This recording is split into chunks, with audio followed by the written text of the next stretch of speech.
Hello everyone, welcome to our channel. This is Srishti Agrawal. तो आप सभी कक्षा 9 क्लास 9 के स्टूडेंट्स के लिए एक बहुत बड़ी खुशखबरी है कि आपकी वर्कशीट्स आ चुकी हैं, वर्कबुक के सॉल्यूशन आ चुके हैं। तो यहाँ पर हम देखेंगे सब्जेक्ट इंग्लिश की वर्कबुक के सॉल्यूशन, जिसमें सबसे पहले देखेंगे बेसलाइन असेसमेंट का सॉल्यूशन। तो स्टार्ट करेंगे क्वेश्चन से। यहाँ पर सबसे पहले आपको क्वेश्चन दिया गया एक पैसेज के रूप में, जिसके आपको आंसर क्वेश्चन आंसर पूछे जाएंगे, जिसके आपको आंसर करने हैं।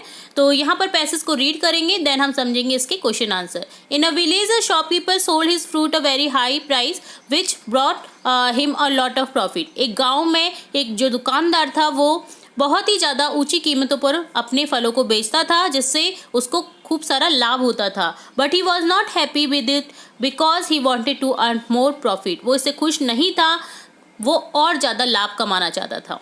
सो he thought of doing wrong, वो गलत कर रहा है।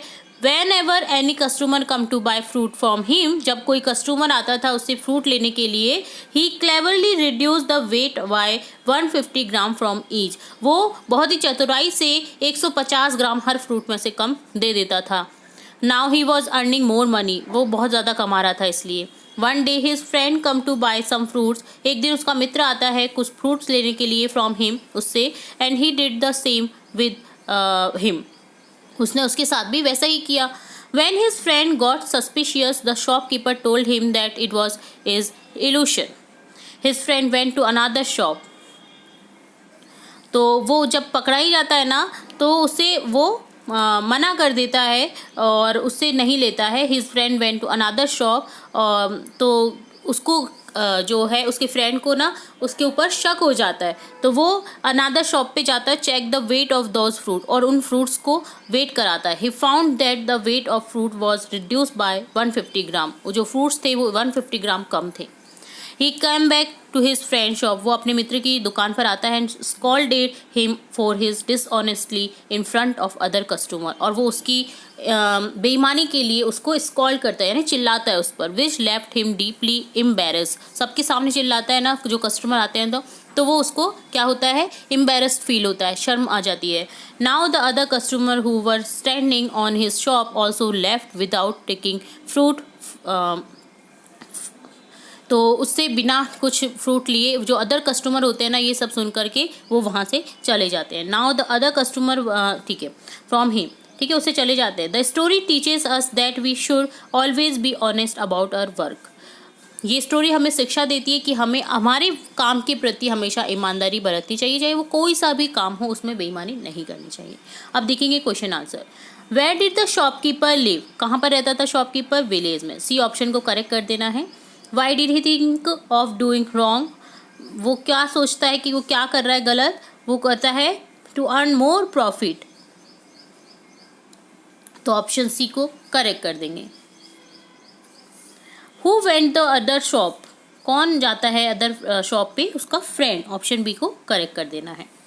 Why was the shopkeeper not happy, वो क्यों खुश नहीं था दुकानदार। The shopkeeper was not happy with it because he wanted to earn more profits. I want blank dozen mangoes, यहाँ पर आपको ए एन दी आर्टिकल में से फिल करना है। तो यहाँ पर देखिए 1 दर्जन, मैं चाहता हूँ 1 दर्जन आम खरीदना, तो दर्जन के आगे क्या लग जाएगा, 1, जिसके लिए यूज़ करेंगे हम अ आर्टिकल का। तो ऑप्शन ए को करेक्ट कर देना है। दिस इज़ एन एप्पल आ जाएगा, क्योंकि ए ई आई ओ यू से पहले एन का यूज़ होता है। अगर साउंड में भी वो इनमें से ही जो आपके स्वर हैं उनमें से साउंड करते हैं, तो उनके सामने एन का यूज़ होता है, बाकी अदर ए का यूज़ होता है, और पर्टिकुलर किसी चीज़ की बात होती है तो डी का यूज़ होता है। तो यहाँ पर देखिए एन आ जाएगा, तो ऑप्शन आपका बी करेक्ट हो जाएगा। अब है फिल इन द ब्लैंक्स, आपको ब्लैंक्स फिल करने हैं। यहाँ पर the sun blank bright today, shine का आपको करेक्ट फॉर्म लिखनी है यहाँ पे। तो क्या आ जाएगी यहाँ पर,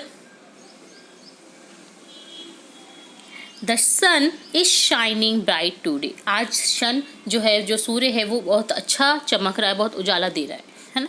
तो यहाँ पर ऑप्शन डी को करेक्ट कर देना है। India blank the match against Pakistan by 150 runs, तो पास की बात हो रही है, तो यहाँ हो जाएगा 1। India won the match against Pakistan by 150 run से इंडिया जीत गया है पाकिस्तान के अगेंस्ट। तो ऑप्शन सी को करेक्ट कर देना है। Mohan blank in this school since 2013। तो मोहन यहाँ पर पढ़ रहा है 2013 से पढ़ रहा था। तो यहाँ पर देखिए 2013 सिंस 2013 की बात की गई है, तो यहाँ पर हो जाएगा had been reading. Mohan had been reading in this school since 2013।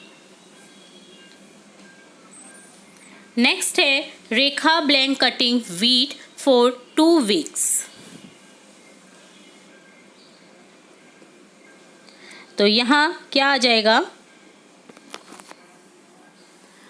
Rekha had been cutting wheat for 2 weeks. तो ऑप्शन सी को करेक्ट कर देना है। अगला है आपको ब्लैंक्स में करेक्ट ऑप्शन भरना है रिलेटिव प्रोनाउन का। तो देखिए द कार 11 है आपका sentence. The car blank was stolen last month was found in a river. जो कार चुराई गई थी पिछले महीने वो कहाँ पर मिली, नदी में। तो कार के लिए यहाँ पर क्या यूज़ करेंगे, देखिए हु व्यक्ति के लिए यूज़ करते हैं हु। तो यहाँ पर दैट का यूज़ करेंगे, दैट रिलेटिव प्रोनाउन का यूज़ करेंगे हम। तो यहाँ पर ऑप्शन सी को करेक्ट कर देना है। ठीक है, तो यहाँ आ जाएगा the car that was stolen last month was found in a river. नदी में मिल जाती है। The girl blank save the little boy was rewarded by the principal. जो लड़की है जिसने छोटे बच्चे को बचाया उसे अवार्ड दिया गया प्रिंसिपल के द्वारा। तो यहाँ पर हो जाएगा, देखिए गर्ल है तो गर्ल के लिए यूज़ करेंगे हम, व्यक्ति है तो व्यक्ति के लिए हु का यूज़ हो जाएगा, सी का यूज। तो सी ऑप्शन को करेक्ट कर देंगे, हु का यूज़ हो जाएगा। ओके, तो ऑप्शन सी को करेक्ट कर देना है। Choose the correct opposite word of the given underline words. आपको अपोजिट वर्ड यहाँ पर चूज करने हैं अंडरलाइन वर्ड से।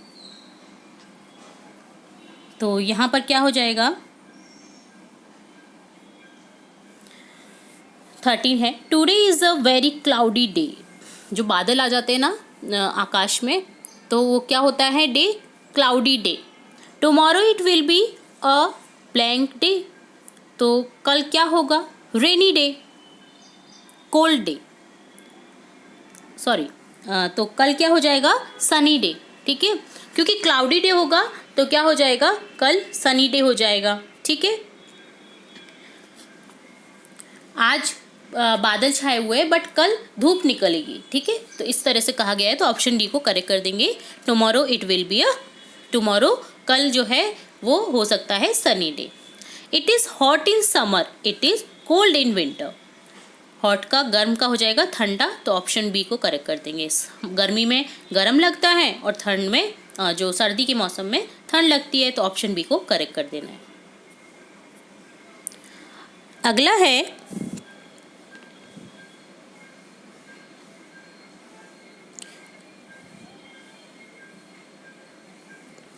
नेक्स्ट है choose the correct preposition from the option given below. यहाँ पर करेक्ट प्रीपोजिशन आपको फिल करना है। There is a breeze blank the river. अब देखिए मैंने आपको कई बार बताया है, ब्रीज के ऊपर रिवर के ऊपर क्या बना हुआ है, ब्रीज के ऊपर बना हुआ है। ठीक है, टच करते हुए नहीं है, ऊपर बना हुआ है। तो उसके लिए हमेशा प्रीपोजिशन यूज होगा ओवर का। ओके, जैसे बेड के ऊपर फैन है तो ओवर हो जाएगा। ठीक है, और इसी तरह से कोई पक्षी जैसे उड़ रहा है ना, और कोई छलांग मार रहा है किसी बाउंड्री से, तो क्या हो जाएगा, उन सभी की चीज़ों के लिए यूज़ में हो जाएगा आपका प्रीपोजिशन ओवर का। तो ऑप्शन ए को करेक्ट कर देंगे हम। ठीक है, तो यहाँ पर ऑप्शन ए करेक्ट हो जाएगा। तो ये आपका कंप्लीट होता है बेसलाइन असेसमेंट। उम्मीद है आपको सभी के सॉल्यूशन अच्छे से समझ आए होंगे। इसके आगे की वर्कशीट्स भी हम देखेंगे, तो जुड़े रहना है आपको इसी तरह हमारे चैनल के साथ। और अगर चैनल सब्सक्राइब नहीं किया है तो सब्सक्राइब कर लेना है, बेल आइकन पर क्लिक कर देना है, ताकि आपको जब भी हम वीडियोस अपलोड करें तो फटाफट से नोटिफिकेशन मिल सके और आप समझ सके अपनी वर्कशीट्स के सॉल्यूशन को। तो जुड़े रहिए हमारे चैनल के साथ। वीडियो को पूरा देखने के लिए धन्यवाद।